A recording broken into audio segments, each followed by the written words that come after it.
I still remember that morning like it happened yesterday. It was one of those quiet Sundays where the house feels heavier than usual, when the ticking of the clock feels louder than it should, and every small sound seems to echo through the walls. My mom was supposed to be out with her friends, and I thought I had the house entirely to myself. I never planned for what happened that day, not the way it unfolded, not the way it changed everything about how I saw myself, and definitely not the way she reacted. It all started with curiosity, the kind that sits quietly in the back of your head for years until it finally takes over.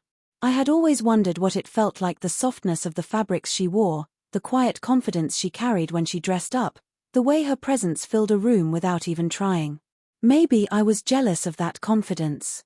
Maybe I just wanted to feel what it was like to be someone else for a moment.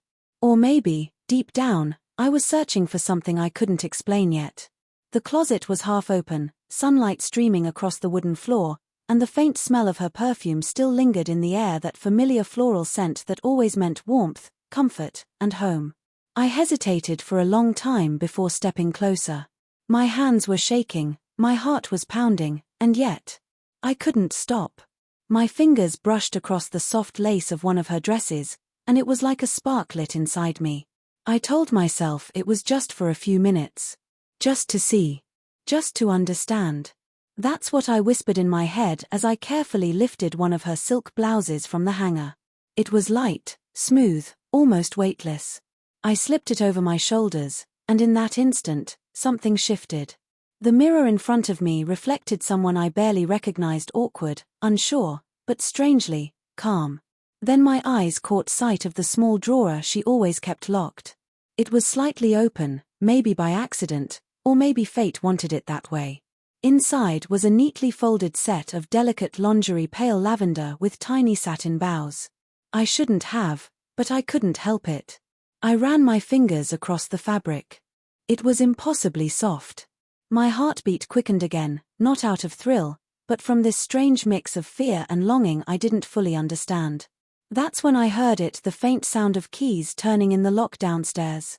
My entire body froze. She wasn't supposed to be home yet. My mind raced, every second stretching longer than the last.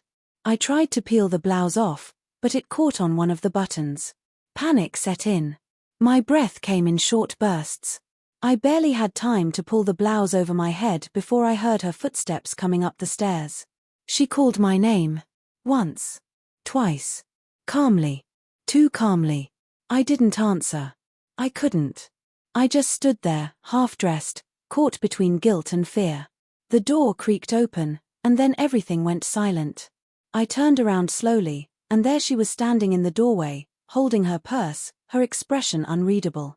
For a long moment, she didn't say a word. Her eyes moved slowly from my face to the blouse I was clutching against my chest. Then, to the open drawer behind me. My throat went dry. I wanted to say something, anything, an excuse, a lie, maybe even the truth, but nothing came out. She stepped closer, each step quiet, deliberate. I expected anger, shouting, disappointment, something that would match the storm I felt inside. But when she finally spoke, her voice was soft, almost too soft. "Is that my blouse?" I nodded, barely able to breathe. She looked at me for what felt like forever, then exhaled and walked past me. I could smell her perfume again, but this time, it wasn't comforting. It was suffocating. She went straight to the drawer, picked up the piece of lingerie I had touched, and turned back to me. And then, she handed it to me. Just like that. No words, no judgment, just handed it to me, as if it were the most normal thing in the world. My hands trembled as I took it. I didn't know what to do. I didn't even know what it meant. "Finish what you started," she said quietly. I remember blinking in disbelief. My mind couldn't process what was happening. Was she serious? Was this some kind of test? Was she angry? But her eyes didn't look angry, they looked tired. Like she already knew this moment was coming and had been waiting for it. I stood frozen while she leaned against the doorframe, watching me. I felt exposed, fragile, and small. But there was also something else underneath the fear, an odd sense of relief, like a door had opened inside me that I didn't even know existed. When I finally spoke, my voice came out small and cracked. Why are you giving this to me? She tilted her head slightly. Because pretending won't make it go away, she said. And because I'd rather you find yourself here, safely, than hide from me. I didn't know how to respond. A lump formed in my throat, and all I could do was stare at her. She sighed and sat down on the edge of the bed, patting the space beside her. Sit, she said softly. I obeyed. The air between us felt heavy. I could feel my heartbeat echoing in my ears. She spoke again, but slower this time. When you were little, she began, you used to wear your cousin's dress at Grandma's house. You were so happy back then. I remember how you smiled. But when your father saw you, he shouted. You cried for hours. You probably don't even remember. But I did. Not clearly, but flashes of it. The colors, the sound of his voice, the sting of embarrassment. I never thought she noticed. I thought it was just a phase, she continued, her eyes distant. But when I saw you today, it wasn't surprise I felt. It was recognition. Those words hit me harder than I expected. Recognition. Like she saw something in me that I had been hiding from myself. I'm not mad, she said, finally looking at me again. I just want to understand. Do you want to look like a girl? Or were you just curious? The question hung in the air, impossible to answer. I wanted to say I was just curious, that it didn't mean anything. But deep down, I knew that wasn't the truth. I had tried to bury this part of me for years, pretending it didn't exist, distracting myself with school, sports, anything that made me feel normal. But the more I ignored it, the louder it got. Tears welled up in my eyes before I could stop them. I don't know, I whispered. I just wanted to feel something. I don't even know what that something is. She didn't speak. She just placed her hand on top of mine, warm, steady, real. Then we'll find out, she said. I didn't understand what she meant at first, but when she stood up and opened her wardrobe, I realized she was serious. She took out a small box, one I'd never seen before, and placed it on the table. Inside were old photos, some makeup, and a few accessories from when she was younger. She smiled faintly, almost nostalgically. I used to experiment too, she said. Not with clothes, but with who I was supposed to be. It's scary, isn't it? Not knowing where you fit. I nodded, unable to speak. My tears had stopped, but my chest still felt tight. She looked at me again, her expression softening. You don't have to hide anymore, she said quietly. But if you're going to explore this, do it properly. Respectfully. Start by being honest with yourself first. That moment, that single act of acceptance changed everything. It didn't erase the confusion or the fear, but it gave me permission to breathe again. That night, I lay awake thinking about what happened. My mom's reaction, her calmness, the way she seemed to understand more than I did, it all felt unreal. I expected rejection, but what I got instead was a door opening into something deeper. The next morning, she knocked softly on my door. I was sitting on the edge of my bed, still unsure what to do next. She peeked in, holding a small shopping bag. We're going out, she said simply. Out where? I asked, wary. Somewhere that might help you figure things out, she said with a small smile. We drove in silence for a while. My stomach churned the entire way.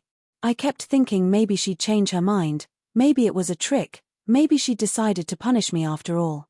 But then we pulled into a small boutique on the edge of town. A clothing store.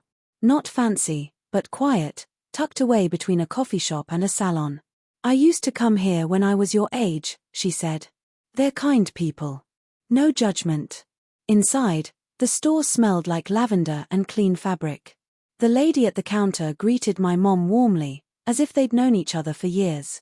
This must be your son, she said, smiling kindly. Or, maybe soon-to-be daughter. I froze, my cheeks burning. My mom only smiled back. Something like that, she said. That's how it began, not with a plan, not with a label, but with an act of quiet courage. I didn't know where it was leading, but for the first time, I wasn't running from myself.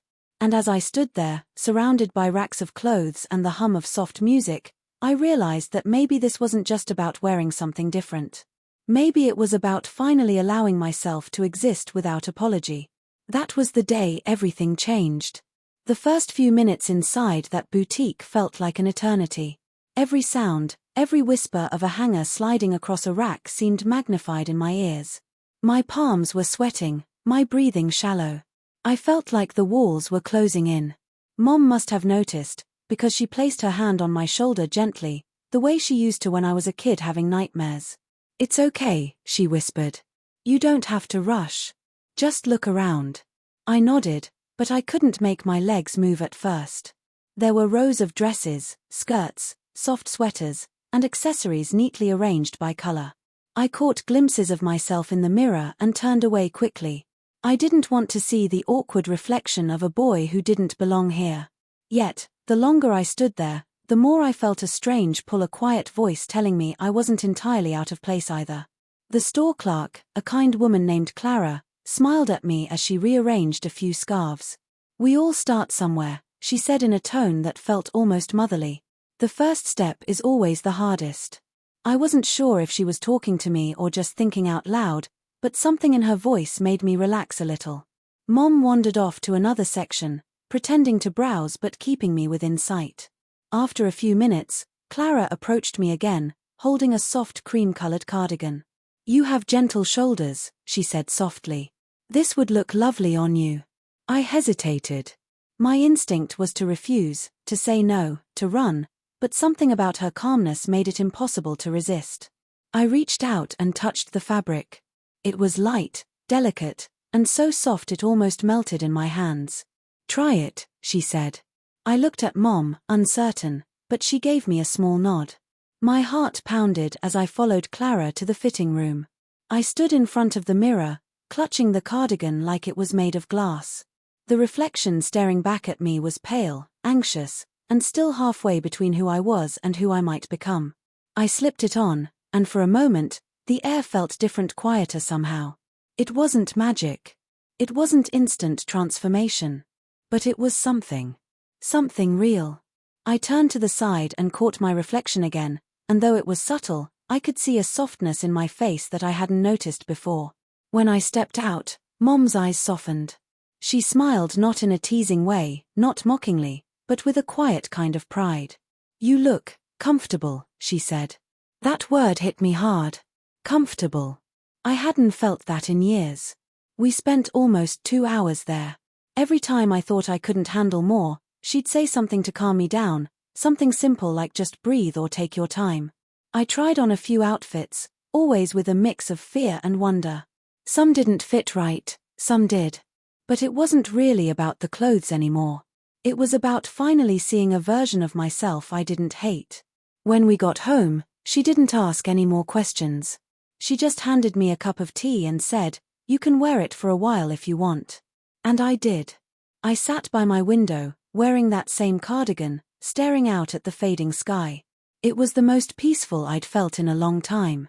Days turned into weeks. Life outside continued like normal: school, work, friends, but inside, something was quietly shifting. Mom didn't bring it up again right away. She let me take the lead, giving me space but also staying close enough that I knew she was there.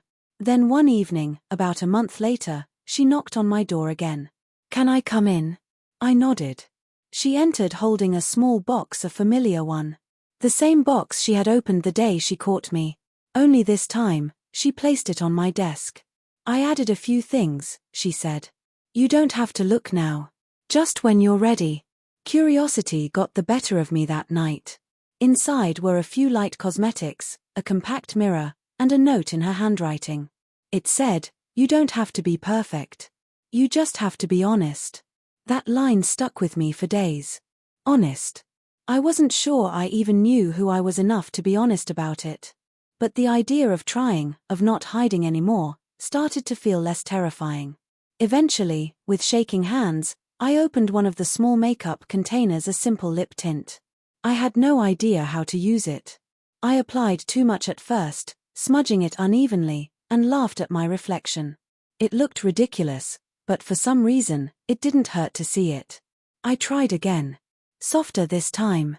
Lighter. My reflection slowly began to change, not just on the surface but in my eyes too. Mom peeked in when I least expected it. She didn't say a word. She just smiled and walked away, leaving me there with my mirror and the growing sense that I was stepping into something new. But not everything was easy.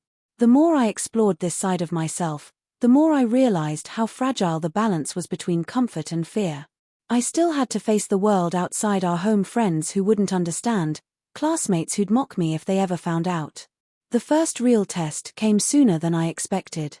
One weekend, Mom suggested we go to the grocery store. "Just be yourself," she said simply. I froze. "You mean, like this?" She nodded. "If you want to." I didn't answer, but an hour later, I found myself standing in the car, wearing jeans, a pastel top, and that same cardigan from the boutique. My heart felt like it was about to burst out of my chest. Every glance, every passing face felt like a spotlight. I kept my head down, following Mom closely. She didn't make it a big deal, she just acted like everything was normal, and somehow that helped. When we got to the counter, the cashier smiled at us both. "Cute outfit," she said casually. I didn't know how to react. My mind froze. But Mom just looked at me and grinned. "Told you so," she whispered as we left. That single moment, that tiny gesture of kindness from a stranger, stayed with me. It was the first time someone really saw me and didn't flinch.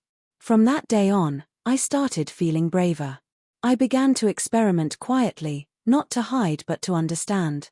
Some nights I'd sit by my mirror, trying new hairstyles, subtle changes in clothing, small steps that felt like giant leaps, but courage has a way of testing itself.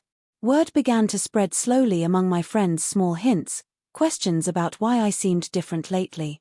Some were curious, some judgmental. One afternoon, a close friend confronted me directly. "Hey, man, what's going on with you lately? You've been dressing kind of weird." The fear that had been hiding inside me roared back. My hands trembled. I laughed it off, saying it was just a joke, a phase, a dare, anything to make it go away. But that night, I couldn't sleep. The lie burned inside me. I had spent so much time hiding that I didn't even know who I was protecting anymore. Mom noticed. She always did.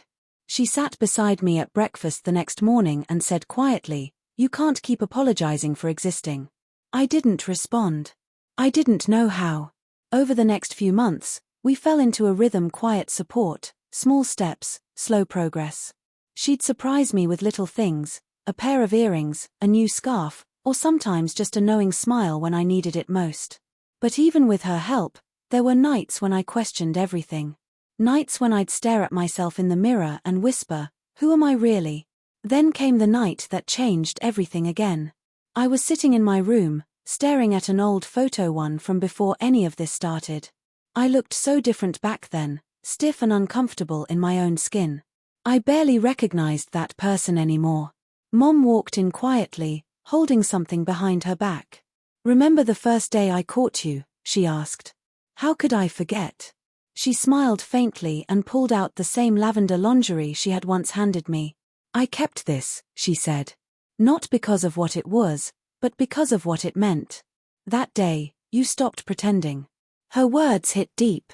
I realized she wasn't just helping me dress differently. She was helping me rebuild the parts of myself I had buried for years. She sat beside me again, her eyes kind but serious. "You can keep living half a life," she said quietly, "or you can finally start living your own." Something inside me broke open that night, not in a bad way, but like a lock finally clicking free. I didn't have all the answers. I still don't.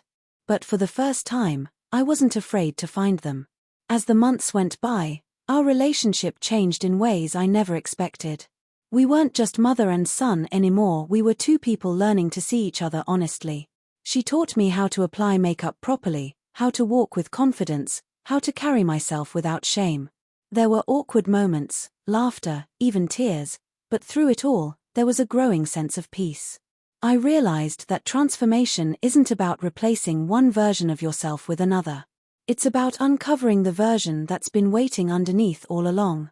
And it all started with her walking in that day and handing me something I didn't understand then, but that I do now. It wasn't just a piece of clothing. It was trust.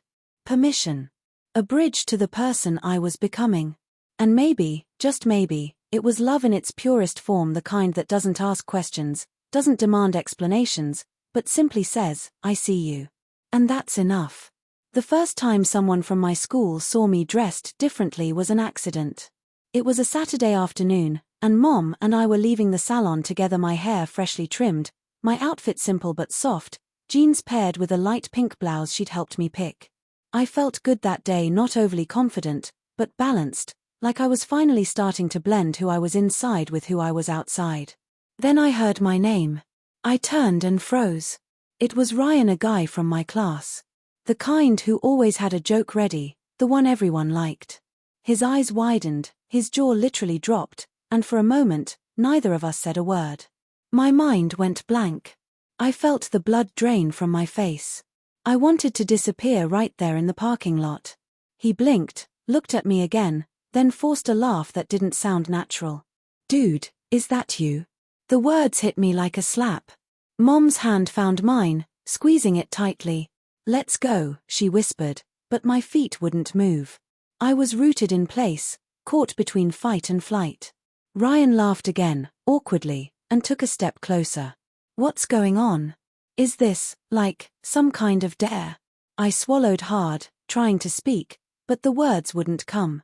He took out his phone, as if debating whether to take a photo.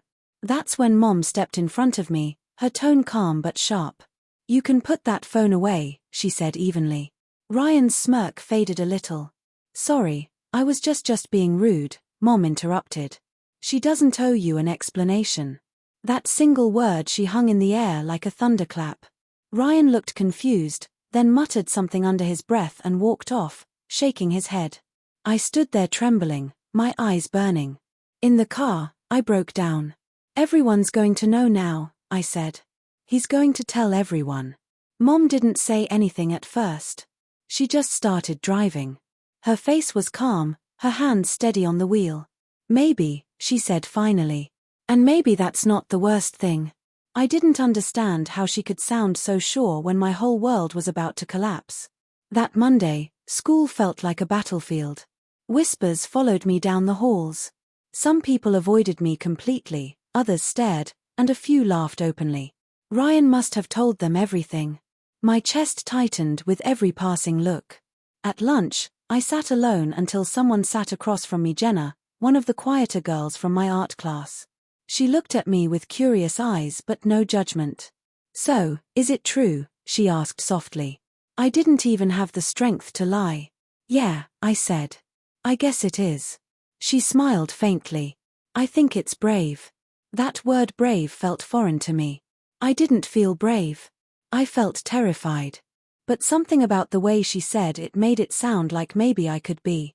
Over the next few days, things didn't exactly get easier, but they started to change. A few more people spoke to me normally. Some ignored it entirely. The whispers never fully stopped, but they became quieter. I started to realize that maybe not everyone was against me, some people just didn't understand yet. Mom noticed my silence those nights. She'd make tea and sit beside me on the couch without saying much. One night she finally said, "You can't control what people think. But you can control how much power you give them." I wanted to believe her. I really did. But it was hard. Then came the day I'll never forget, the day I had to face the one person I'd been avoiding since everything started. My father. He and Mom had separated years ago, and I hadn't seen him much since. But apparently, he'd heard things, probably from relatives or neighbors who loved to gossip.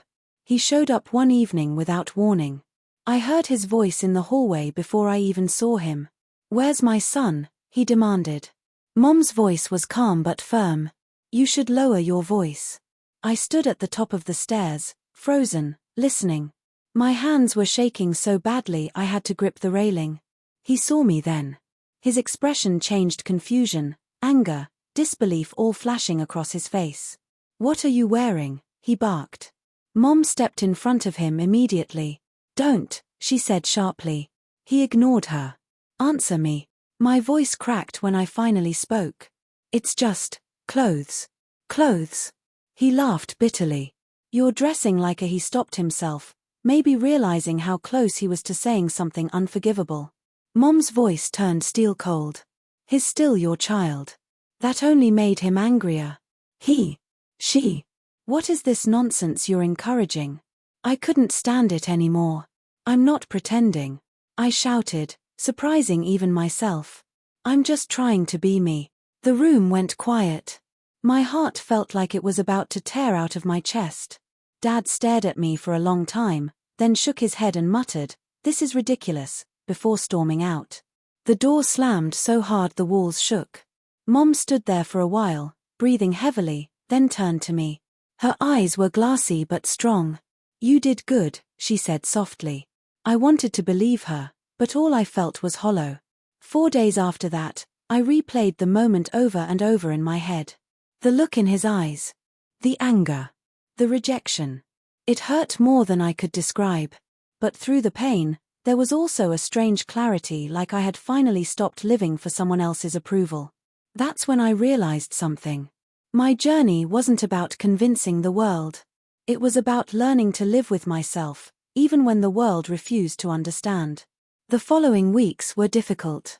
Rumors spread faster after my father's outburst reached others. But somewhere in the middle of that chaos, something inside me hardened not into bitterness, but into resolve. I began to show up as myself more often quietly, without fanfare, but with purpose. I joined an art club, started sketching portraits that reflected the emotions I couldn't say out loud. My drawings became my language. They were filled with themes of identity, reflection, transformation. My teacher noticed and encouraged me to submit one to a local exhibit. When the day of the exhibit came, I almost backed out. I didn't think I could handle the stairs again. But Mom insisted on going with me. We stood side by side, looking at my artwork, a self-portrait split down the middle, one half painted in muted tones, the other bursting with color. People whispered as they passed, some curious, some judgmental, but others genuinely moved. A woman came up to me and said, "It's beautiful. It feels real." That was the first time I felt proud of who I was, not despite everything, but because of it. After the event, Mom hugged me tightly. "You're finally shining," she said. "But the world doesn't always let you shine without testing you again." A week later, a picture of me from that exhibit surfaced online. It spread quickly, screenshots, comments, jokes. Some cruel, some supportive, but all loud. My phone buzzed constantly. For hours, I sat staring at the screen, reading the comments until I couldn't take it anymore. When Mom came home, she found me crying quietly at the kitchen table. She didn't ask what was wrong, she already knew. She sat beside me and said, "You can't silence people, but you can outgrow them." Her words hit hard. Because I realized that she wasn't just my mom anymore, she had become my anchor. The person who refused to let me drown, even when I didn't believe I could swim. That night, she handed me something wrapped in tissue paper. "This was your grandmother's," she said. Inside was a delicate silver necklace, simple but elegant. "She wore it every day," Mom said softly. "And she believed in being true to yourself, even when it wasn't easy. I think she'd want you to have it."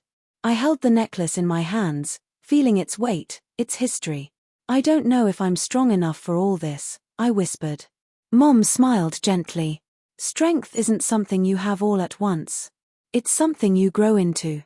From that day on, I wore the necklace everywhere, not as decoration, but as a reminder that I wasn't alone. Every time I looked at it, I thought about the generations before me, women who had fought their own battles in silence, and somehow, I felt connected to them. The ridicule didn't stop overnight, but slowly, people's interest faded. The whispers turned to curiosity, and then to quiet acceptance. Even Ryan, the same boy who had first seen me, approached me weeks later with an awkward apology. "Hey, I didn't get it before," he said, scratching his head. "But I guess it's your life. You seem happier now." I didn't expect forgiveness from him, but I nodded. "Thanks." It wasn't a big moment, but it mattered. Because for the first time, someone from my old world was seeing me, not mocking, not questioning, just seeing. Mom and I celebrated quietly that night, cooking dinner together, laughing about nothing. I looked at her and realized how much she had done for me, how much patience it must have taken to let me figure things out instead of forcing me into boxes. Do you ever miss the old me? I asked suddenly. She looked up from the stove, smiling.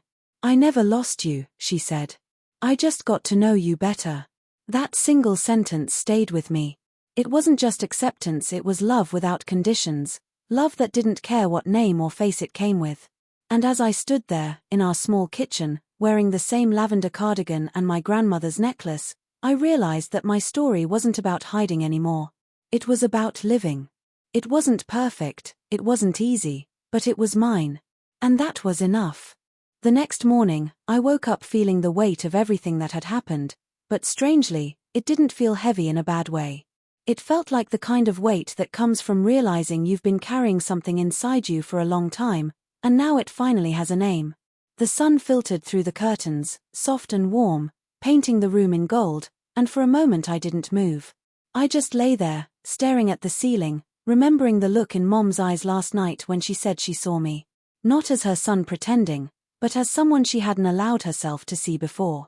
I could still hear her voice when she called me by that new name she had whispered, the one she said had just come to her softly, lovingly, Lena.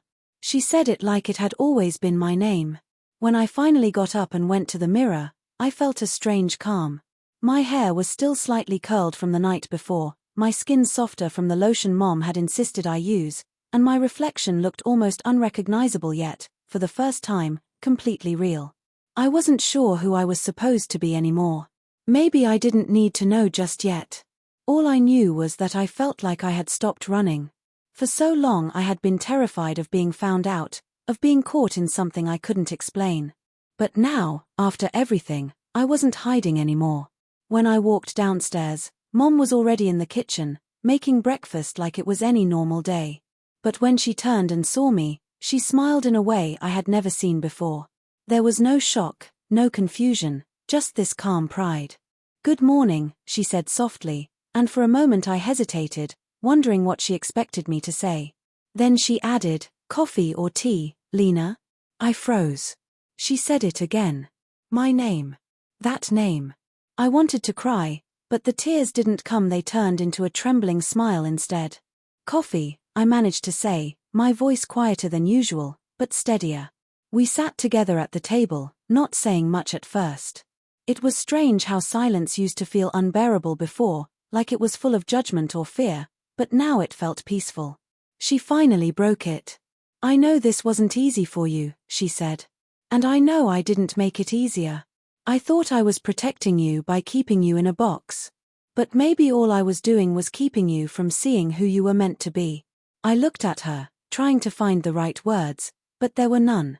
So I just reached across the table and held her hand. For the first time in years, we didn't feel like strangers.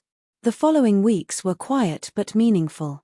We didn't talk about it much, but little things changed.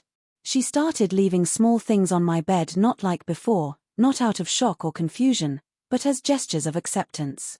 A new hairbrush. A soft pink sweater. Even a pair of earrings once, with a note that just said, "Thought these might suit you." I never wore them outside the house, not yet, but every time I looked at them, I felt like I was getting closer to being able to. School was another story. I couldn't just show up one day as someone else, and I didn't know how people would react. But something in me had shifted. I no longer looked at the mirror with dread before leaving. I started taking more care with how I dressed, even in subtle ways. My movements became softer, not forced but natural. People noticed. Some of my classmates started asking questions, teasing at first, but I didn't shrink from it anymore. One afternoon, one of the girls in my class, the same one who used to laugh when I tripped over my words, came up to me and said, "You seem different lately. Happier."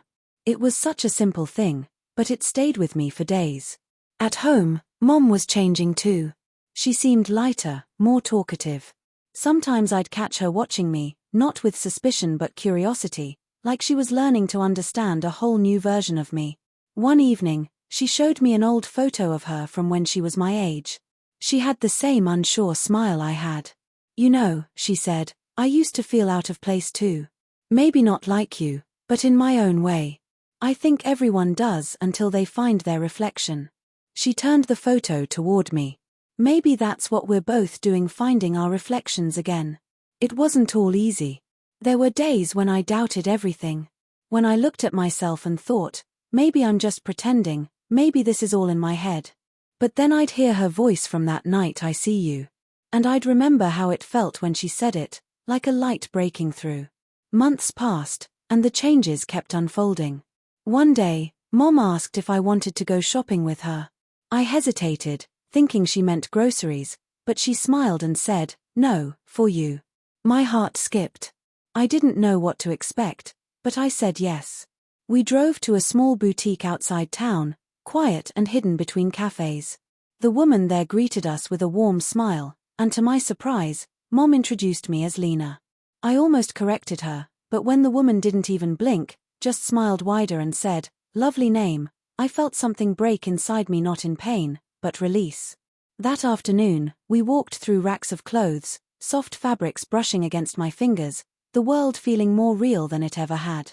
I tried on a few things, nervous, awkward, but every time I looked in the mirror, Mom nodded encouragingly. "You don't have to rush it," she said. "You're allowed to explore." That sentence, it echoed in my head for days. I was allowed. The first time I went out wearing something that wasn't what people expected, I thought I'd faint. It wasn't anything dramatic, just a pale sweater, fitted jeans, a hint of gloss on my lips. But to me, it felt like standing on the edge of a cliff. I could feel people looking, maybe not even judging, but noticing. And yet, instead of wanting to disappear, I found myself standing taller. For the first time, I felt seen, not because I was caught doing something wrong, but because I was finally doing something right for myself. That night, Mom waited up for me. "How did it feel?" she asked. I didn't have the words. So I just hugged her, tighter than I ever had before. "Like I finally met myself," I whispered. She smiled against my hair. "Then I think that's all that matters." Time blurred after that. Each day brought new moments, some small, some life-changing. I started helping Mom with things I'd never cared about before, choosing colors, organizing, even trying makeup properly with her guidance. We laughed more than we had in years. Sometimes she'd look at me and say, "You remind me of myself when I was your age," and I'd smile, because it didn't sound strange anymore. It sounded right. The day that truly sealed it all came unexpectedly. It was a Sunday morning, months after everything began. I was cleaning my room when Mom knocked softly and entered. She was holding something behind her back, and I couldn't help but smile. "What now?" I asked.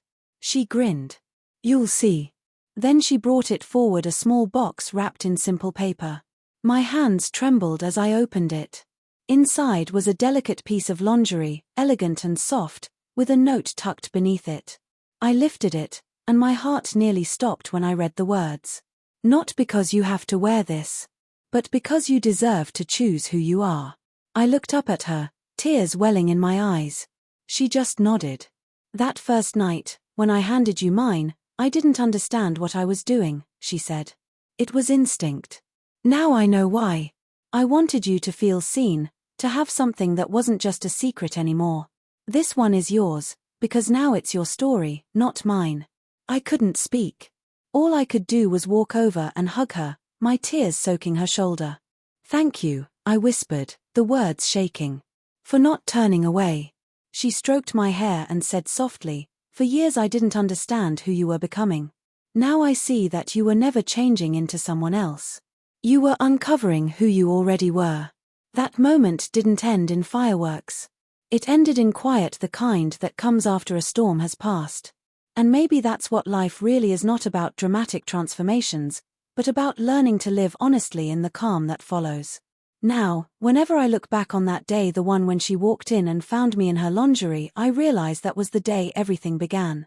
It wasn't the moment I was caught, it was the moment I was freed. Because from that day forward, my reflection stopped feeling like a stranger. It started feeling like home. And if there's one thing I've learned through it all, it's that sometimes, the people we fear disappointing the most are the ones who end up saving us. Mom didn't just hand me her lingerie that day, she handed me permission to exist. And that changed everything.